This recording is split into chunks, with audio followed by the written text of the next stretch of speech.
A few weeks ago, I made some bubbles that I'd filled with hydrogen gas, and I thought it was pretty cool. Since then, though, I've built up a bit of courage, and I think I'm ready to try with this. Like before, this balloon is still filled with mostly hydrogen. However, this time, about 1/3 of it is oxygen.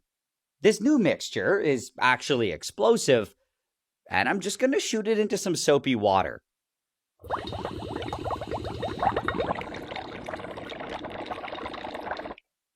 Eventually, I'm left with a nice pile of scary bubbles, and I can very carefully scoop them out.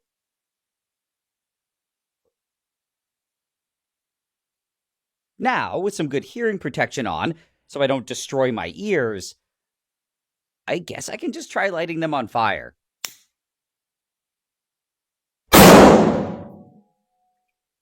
Holy